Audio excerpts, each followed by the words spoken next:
Hey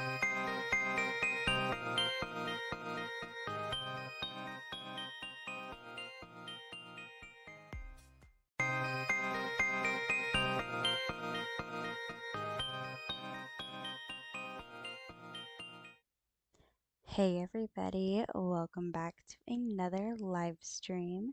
So today is only going to be an hour long, and so um, we're just going to be listening to scary stories. So I'm going to mute my mic and we're going to listen to one of these stories. All right.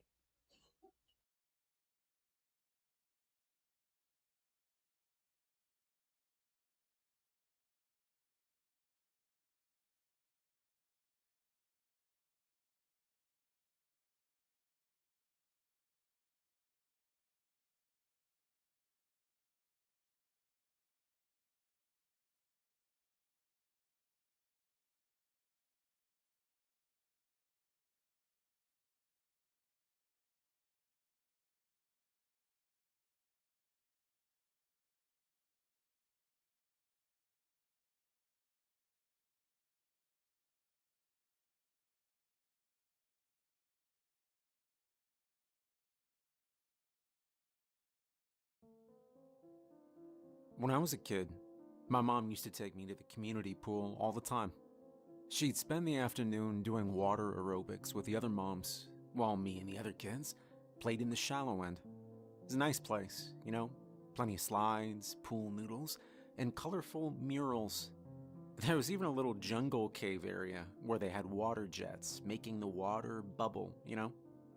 There were a couple of colored lights and a little speaker playing jungle sounds: parrots, elephants, tigers.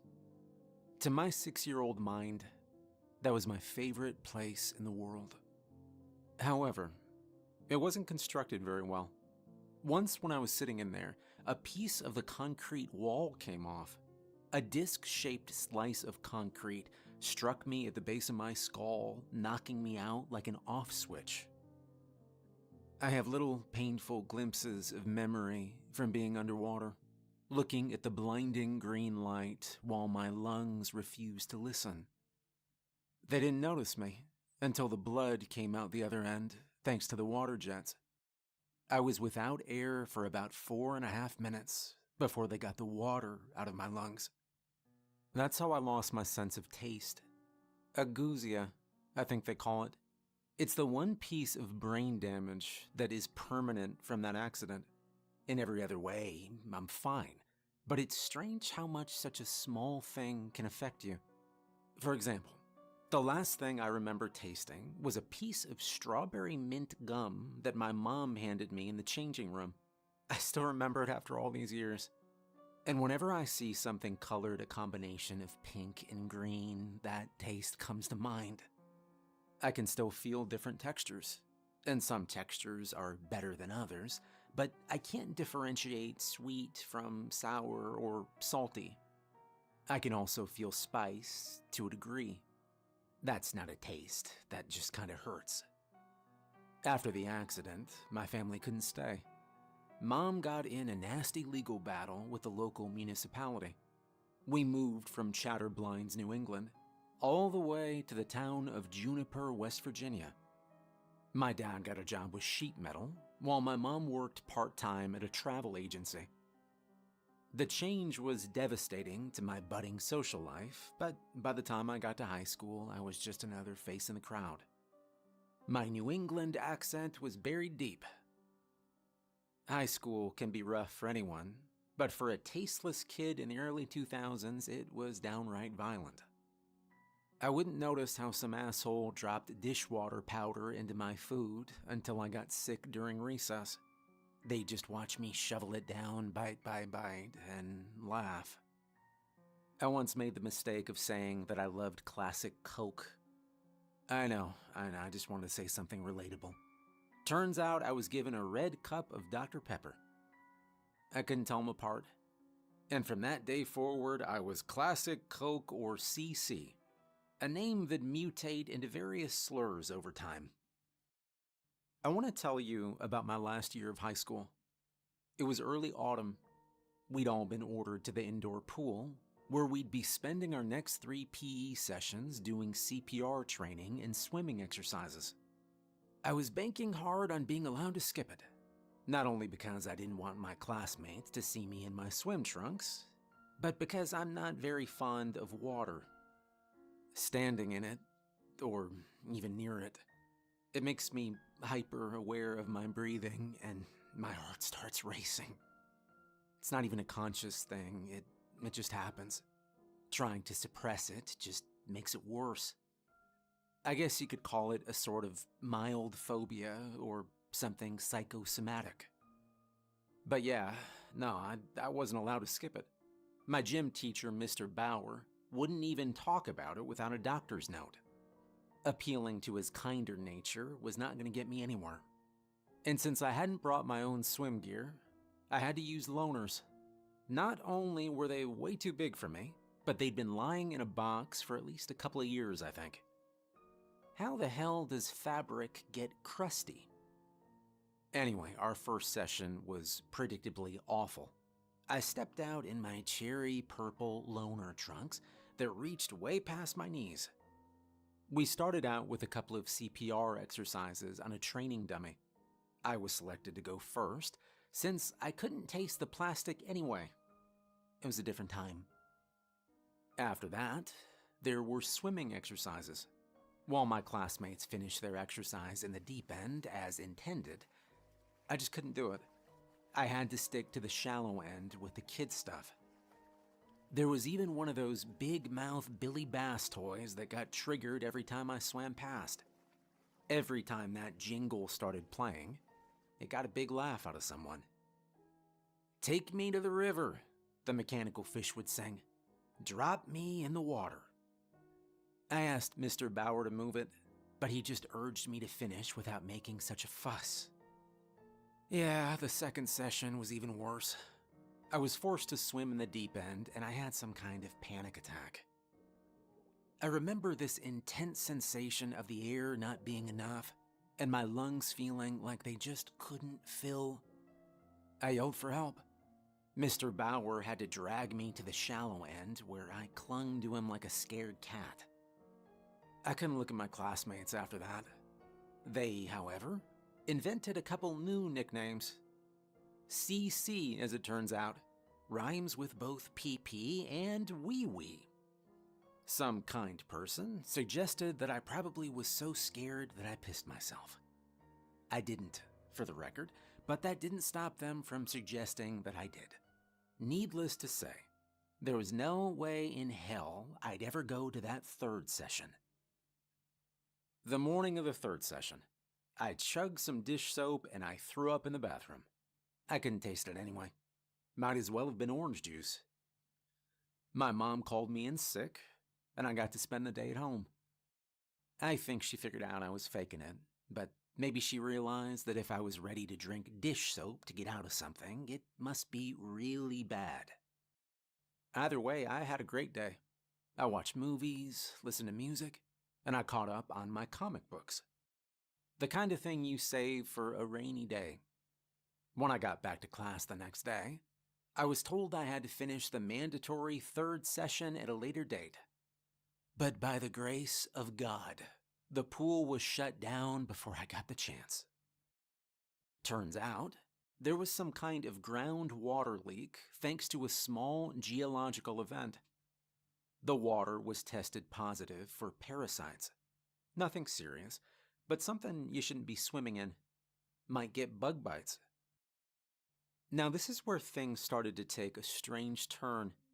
A few of my classmates were taken in by the police for breaking into the pool area at night.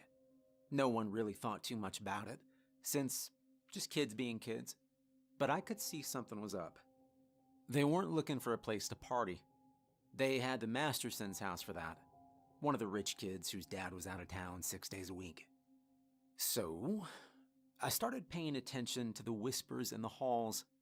There was nothing outright wrong, but I'd pick up little bits and bobs that hinted at something going down. There were these two kids in the basketball team that I picked up a couple of whispers from outside the gym. "You gonna see her?" one of them whispered. "Yeah, first chance I get," he laughed back. "I can't wait. They're gonna be watching the place." Just people going in and out," another responded. "They won't notice if we go in by day and stay the night." My classmates started to behave. This might not seem like such a big deal, but they were paying attention in class, answering questions, and then retreating to the dark corners of the school to plot and whisper. Something was clearly up, but I wasn't in a clique close enough to the action. Still, it had me worried. The most obvious proof of this came to me during a math class. As Miss Levinson walked us through a couple of handy techniques, one of my classmates suddenly stood up. Everyone turned to him. "Is there a problem, Ron?" Miss Levinson asked. "Do you mind?" He just looked at her and raised his hand as if he was about to ask for permission. And then he made this awful noise and threw up all over the floor. The others looked at him with disgust, but it wasn't disgust about what he'd done. It looked like they'd been offended. I overheard one of the girls from the yearbook club whisper to her friend. "Okay, he's out," she said. "She doesn't want him." There were other signs too. Some of the core cliques were reaching out to new people, even sophomores and freshmen. People were getting invited to hang out, and more of them were being suckered into something I couldn't quite put my finger on. It was related to the pool area. Whatever it was going down there, and that much was clear. The final nail in the coffin for me was in the locker room ahead of basketball practice. One of the guys, Morris, took out what looked like a metal snuff box. It was full of this dark purple-like powder. He licked his thumb, dipped it, and ran it across his tongue. One of his buddies turned to him, astonished. They spoke in low voices. "That shit works?" "Yeah, it's like I can hear her, man. It's like she's there." I wanted to ask him about it, but I couldn't bring myself to do it. If they wanted me in on it, they'd have reached out to me already. I'd see them bring these strange things to put in their lockers. One guy brought a bag of fertilizer. Another had a couple sleeping bags. Some of the girls brought frogs from a nearby pond. And flowers. A lot of flowers. Tulips, petunias, violets. Even some novelty blue sunflowers from the train station gift shop. They'd stuff away entire bouquets into their lockers, and the next day, they'd be gone. They were bringing things in, but nothing was going out. So where was it going? I wanted to check the pool out for myself, but I didn't get the chance. Teachers were keeping an eye on the place during the day, and there were cops going by at night. So while students were clearly getting in somehow, I was not in the loop. This all happened really fast, a couple of weeks at most. Some people had changed rather radically. For example, there was this guy named Everett.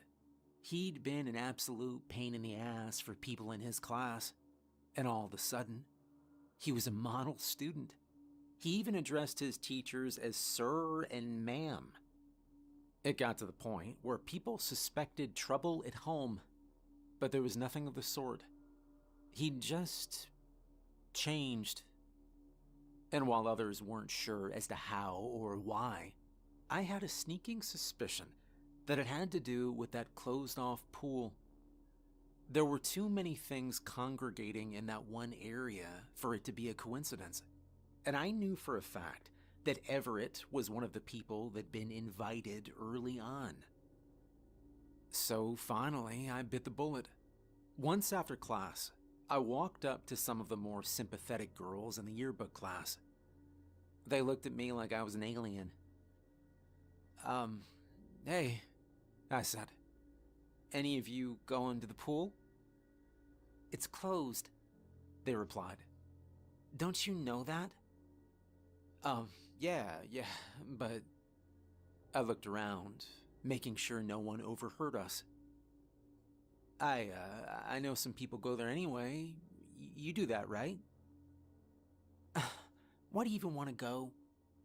Aren't you, like, scared of water? No, I just want to see what's up, you know. Everyone's going, right? I asked. Yeah, no, not everyone, not you, for example, she replied. So much for them being the nicer people in class. Some of the others stayed late after class under the guise of catching up. Teachers allowed it, and even encouraged it. I figured they'd use that excuse to sneak into the pool, but I had no way of knowing for sure. I couldn't make up a good excuse to stay late myself, since I was ahead in most classes, so I had to do the opposite, end up in detention. So I cheated on a quiz, copying the answers from my desk mate, and I did not even try to hide it.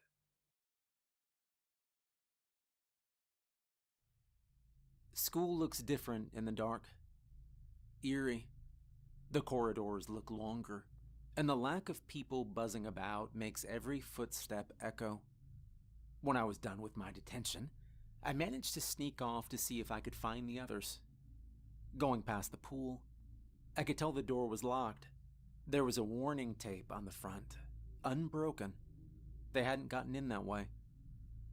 As I was skulking about, I turned to see a figure at the end of the hall, the ex-menace Everett.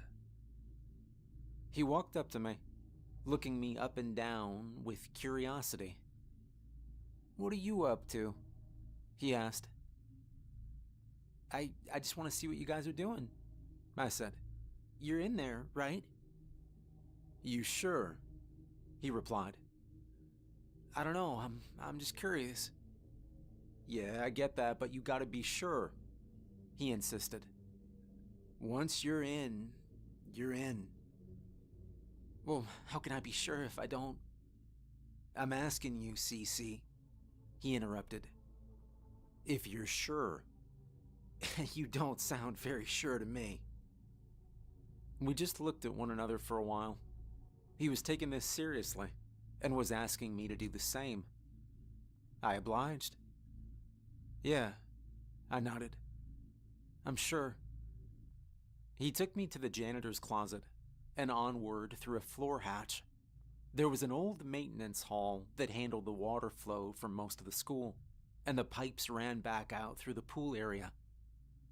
The space was so thin, I had to walk sideways to get through, but at the end of it was this locker-sized door that led straight into the pool area.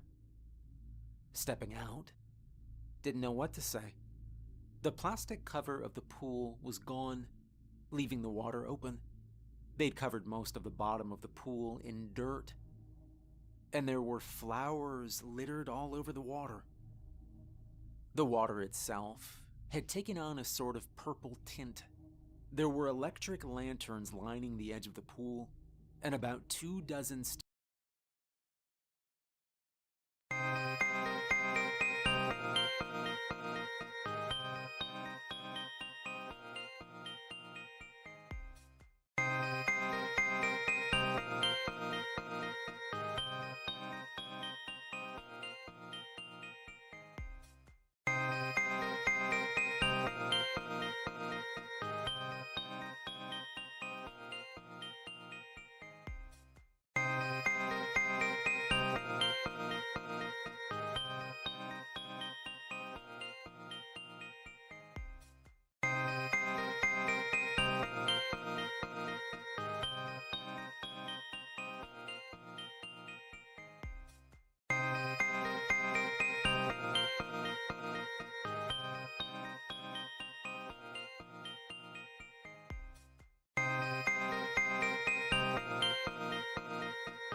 students chatting, swimming, and playing. Everett grabbed my arm. The others looked up at me.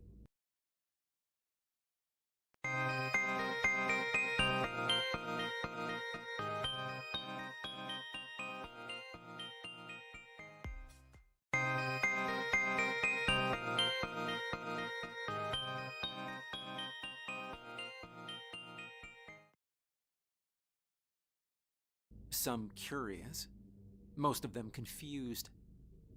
"First off, you gotta take a dip," he said. "That's step one." "But it's closed, are you?" "You just gotta," he interrupted. "Strip down, alright?" "I'm not gonna." "You said you were sure," he interrupted again. "This is you showing me you're sure, okay? Now strip." So I did. I'd just gotten my last sock off when one of the guys from the basketball team grabbed my other arm. The onlookers cheered as I was dragged to the pool. "We got a new one," they laughed. "Throw 'em in." "She's gonna love you," another said. Deep diving into bacteria-infested waters withstanding, I wasn't eager to go headfirst into the deep end. I asked them to slow down and hear me out, but it fell on deaf ears. Seconds later, I was pushed in. A moment of perfect silence. Then I broke through the water. Flower petals stuck to me, and I could feel the grains of dirt scrub against my skin. The water was so dark that I could barely see my own hands beneath the surface. The others were gathering around to watch, giggling eagerly. Something brushed against my leg. I came up, gasping for air. I swam towards the shallow end, shoving petals and debris aside. Everyone just waited and watched. "Here she comes," a girl grinned. "You think she's gonna like him?" I didn't see anything or anyone as I continued to the shallow end. The moment my feet touched the dirt, there was a sound, a strange mechanical sound. Looking up, I noticed the big-mouth Billy Bass fish swinging its tail back and forth at the end of the pool. Something had triggered it. There was movement, something dredging up grime. Bubbles popped, and there was a splash somewhere behind me. As I turned around, I could see ripples in the water. I could feel the waves move as something pushed its way forward. My heart raced as I looked up at the smiling faces. What the hell are they happy about? What is this? And then something grabbed my leg. It was so unexpected. I barely had the time to gulp for air as something pulled me beneath the water. I only caught a glimpse of it.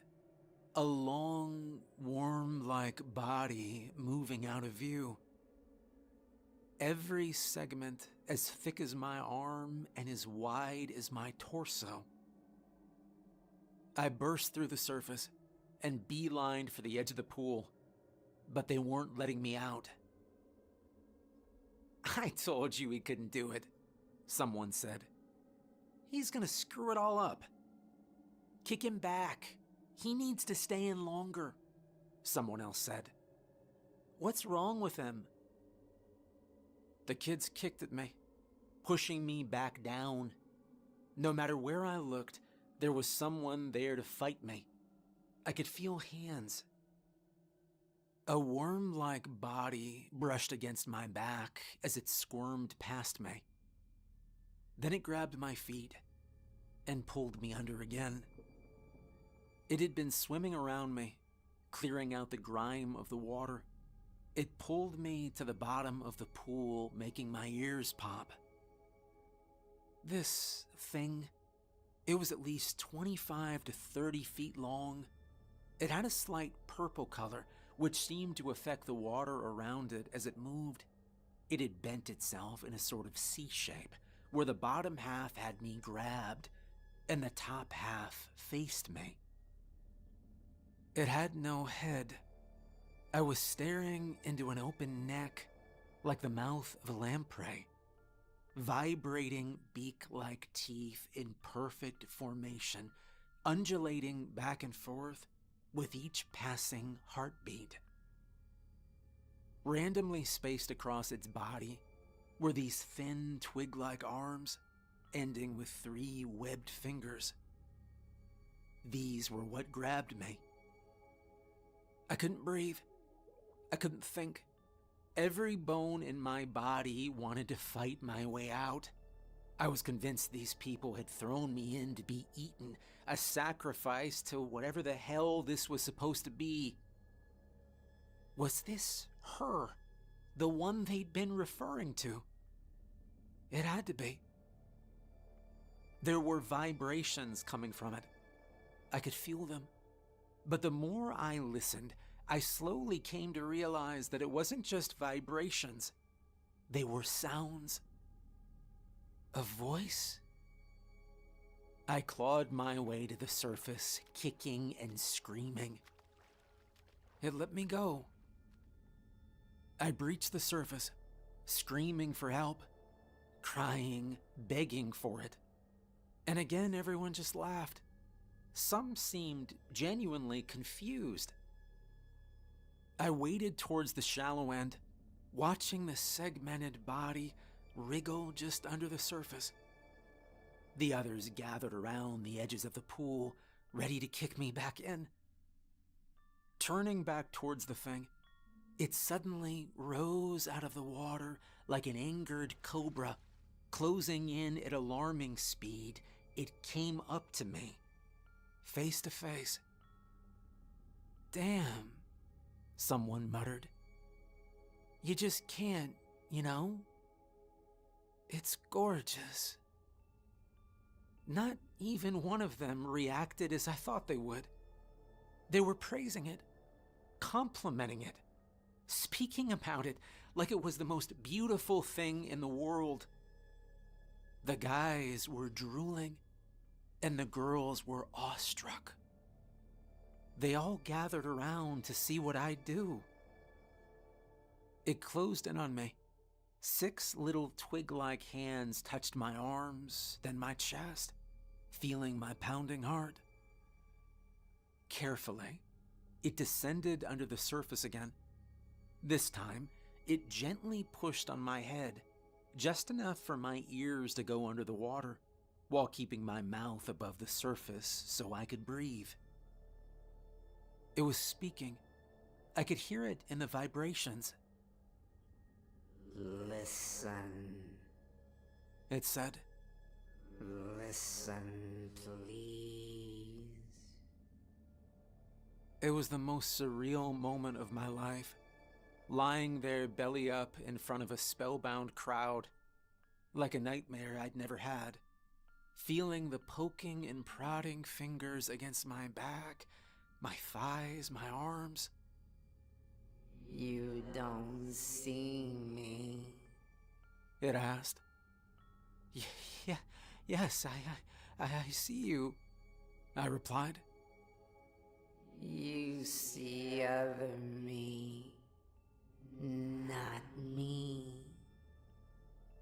The segmented body bumped against me as it moved under, then beyond. The vibrations were clear, but a little more distant. "You're not affected. It continued. You are faulty." I don't understand," I said. "I can't live on your tongue. It vibrated. I can't help you." I lay there for at least 10 minutes, just feeling the vibrations. The others relaxed. Some even jumped in with me, seemingly unafraid. There was no word for this thing. It was just her. It didn't want a name. It didn't need one. She was frustrated. She seemed to have a strange effect on the others that just didn't work on me. I didn't understand why, and it didn't either. That is, until I explained my lack of taste. See, a human tongue has thousands of taste receptors, allowing us to translate complex sensations for our minds to register. Apparently, this is the way she could affect others, by having them taste her. I was told a story. There was a cave with hundreds of kin. In the dark, all you could use to find and discern others was taste and vibration, which was all it could utilize. Then, there'd been pressure coming from beneath, a breach pressing dozens of kin to strange, lonely waters. There, she had looked for others, only to find herself sucked into a pipe.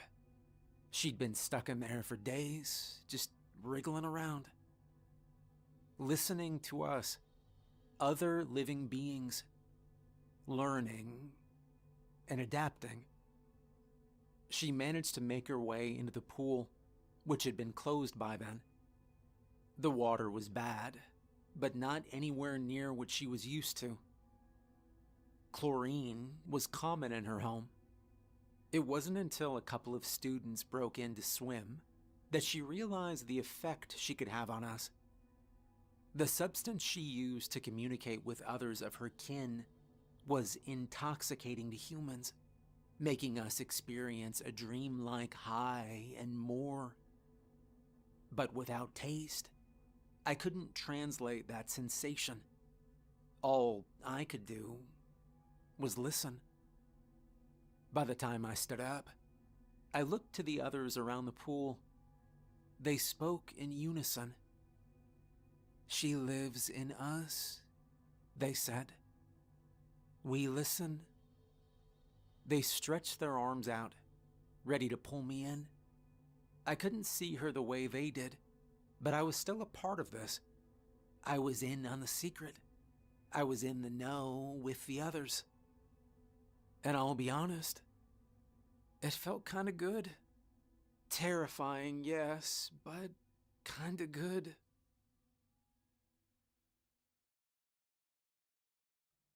For the next couple of weeks, I was a part of it.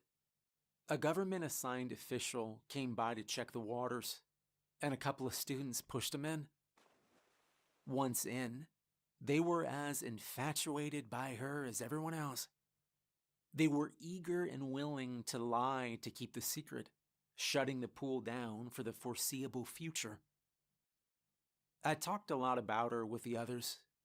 To them, she was this gorgeous, otherworldly human woman, like a fairy tale siren or mermaid. They couldn't even put her in words. It was just this thing that she was. I tried explaining how I saw her, but they couldn't grasp the idea. In a way, I think they found it offensive. It was about a week before Christmas when I saw Ron coming down the corridor, the guy who'd stood up and vomited in class. I asked the girl from the yearbook club about him, seeing if she knew what this was about. "If you're not worthy, she hurts you," she said. "She kicks you out. That's how she does it." "By making you sick?" I asked. "No, by pushing out everything she's given you," she corrected. "It just looks nasty is all." It all started to make sense. The purple powder I'd seen the basketball players with was just from the pool water.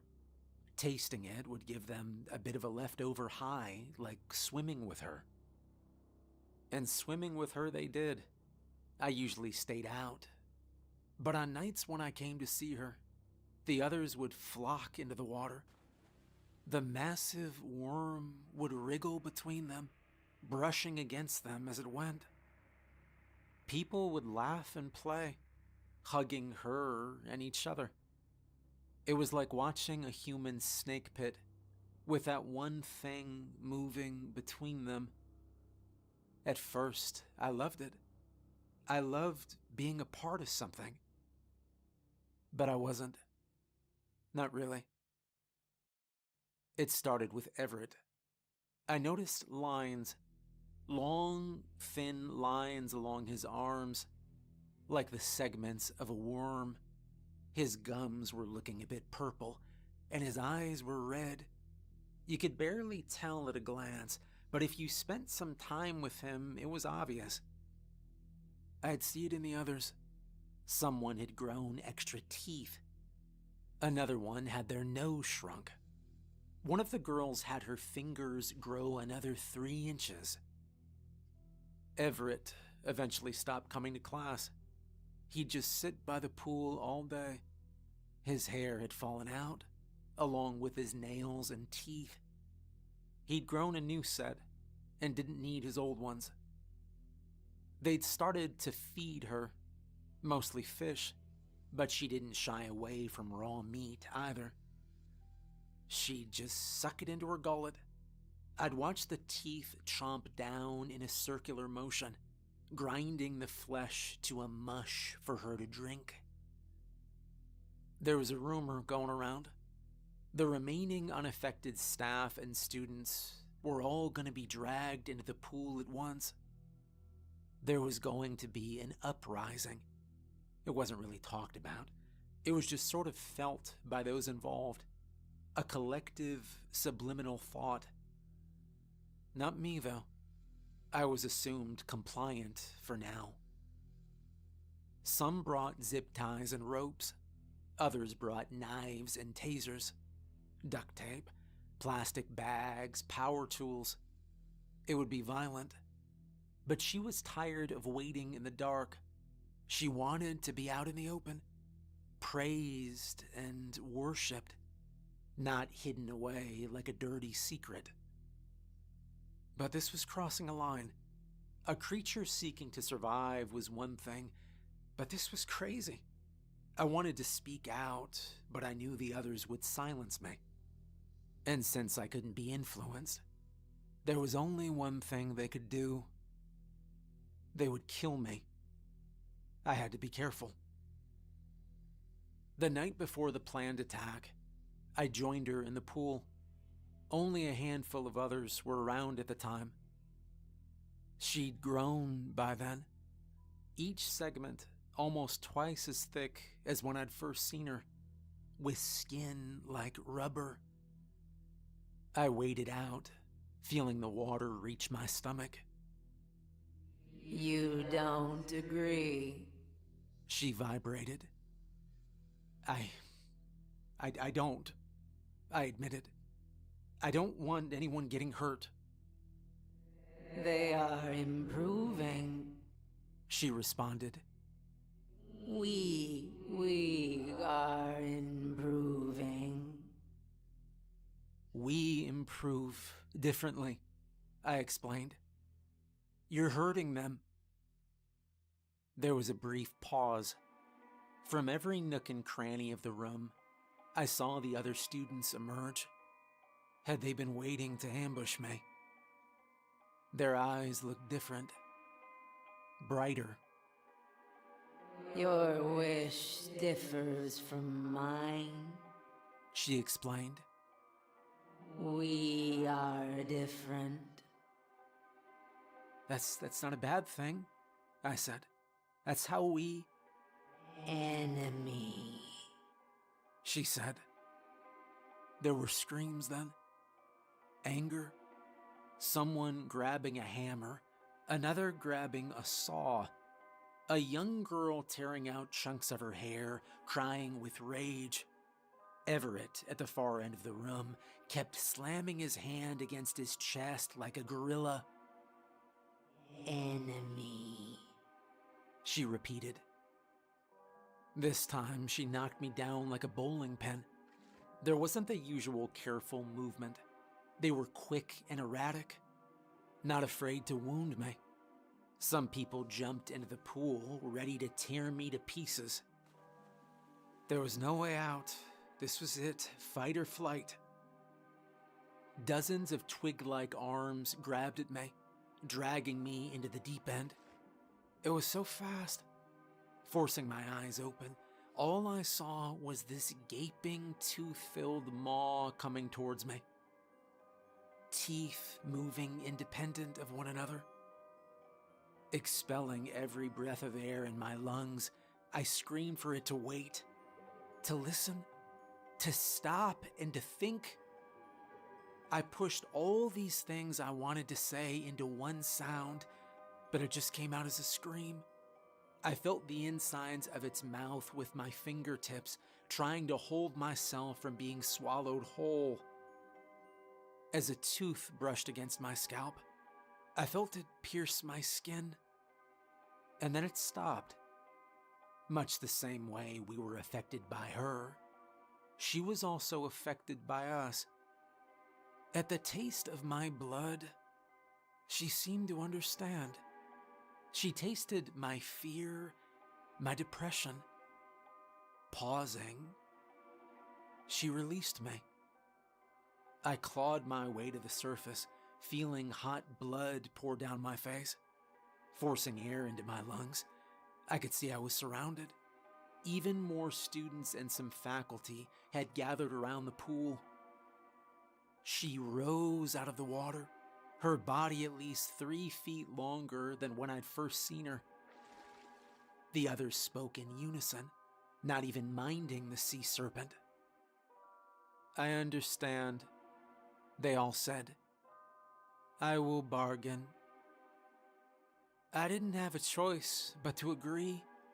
I was given a simple task, and in return, she'd go away. She'd return things to normal.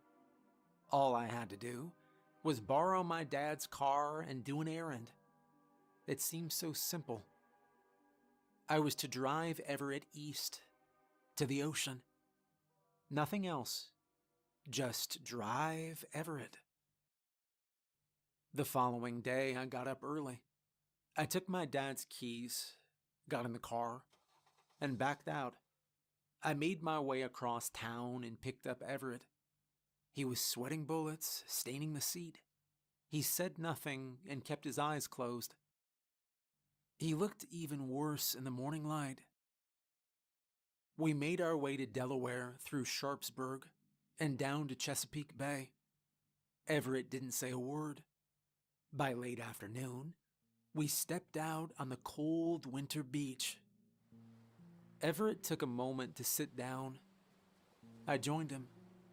Neither of us seemed to know what was going to happen next. He shuddered and whimpered, shaking his head. He was scared, I could tell. Then, by the snap of a finger, he turned silent. With newfound determination, he turned to me. "I accept," he said. "Our bargain ends." He pushed his hand against my chest, much like she had done in the pool. He felt my heart. Then he got up, heading straight for the ocean, dropping his clothes along the way.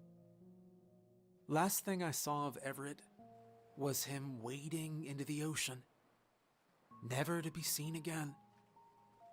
The segments along his arms were clearer, and his skin had taken on a rubbery texture. He'd been changing.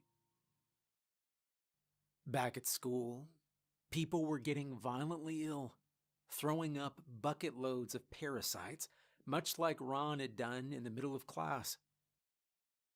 The creature in the pool seemed to have withered and died, leaving only chunks of fossilized flesh behind, resembling nothing but dirt and sandstone, something that easily could have blown in through the damaged pipes. She upheld her part of the bargain, it seemed. I could go on for hours about what happened in the aftermath. For example, the state-sponsored investigation blamed our collective madness on parasites in our drinking water. Something related to a small-scale earthquake in Greenbrier Valley. And just as curious, the massive efforts to quiet down the disappearance of Everett. There wasn't even a police report filed. I was grounded, of course. Stealing my dad's car wasn't a popular decision, especially when I couldn't explain to them why. Years later, I still get news alerts about strange sightings along Chesapeake Bay. Marine life was found shredded. Strange circular wounds on humpback whales. And as a couple of months ago, a diver who swore he saw a mermaid. There was an interview about it. I'm not gonna pretend like I know how they work or how they live, but I can't help but believe that I have made a terrible mistake. To what end? I can only imagine.